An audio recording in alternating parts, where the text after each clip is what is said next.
আসসালামু আলাইকুম, welcome back to food factory. এখন যেহেতু বৃষ্টির দিন মানে বর্ষাকাল, আমরা অনেকেই বিকেলে স্ন্যাক্স হিসেবে বিভিন্ন মুড়ি মাখা বা বারো ভাজা খেয়ে থাকি।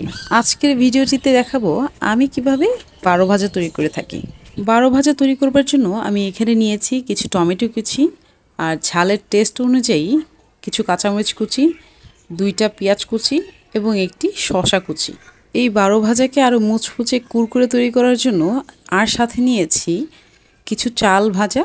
এখানে আমি আতপ চাল ভেজে নিয়েছি আর নিয়েছি কিছু চিড়া ভাজা। এই চিড়াটা মূলত আমন ধানের যেটা বলা হয়, মানে একটু শক্ত মতো হয়ে থাকে, যার কারণে ভাজার পরে একটু কালচে রং ধারণ করেছে। তারপর এই সবগুলো উপকরণ একটি পাত্রে নিয়ে নিচ্ছি। তারপরে এটাকে আরও সুস্বাদু করে তোলার জন্য নিয়েছি রুচি বারবিকিউ চানাচুরটি। এই চানাচুরটি আসলেই অনেক দুর্দান্ত।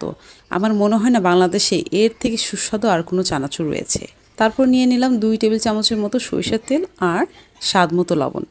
ব্যাস, এবার সবগুলো উপকরণ একত্রে হাত দিয়ে সামান্য নেড়েচেড়ে মেখে নেব। হয়ে গেল আমার সুস্বাদু বারো ভাজা। আপনারা এটাকে আরও সুস্বাদু করবার জন্য চাট মশলা, বিভিন্ন ধরনের চাটনি ব্যবহার করতে পারেন। এটা হচ্ছে দি শর্টেস্ট রেসিপি অফ বারো ভাজা, তবে টেস্ট সুপারব। আপনারা অবশ্যই ট্রাই করবেন।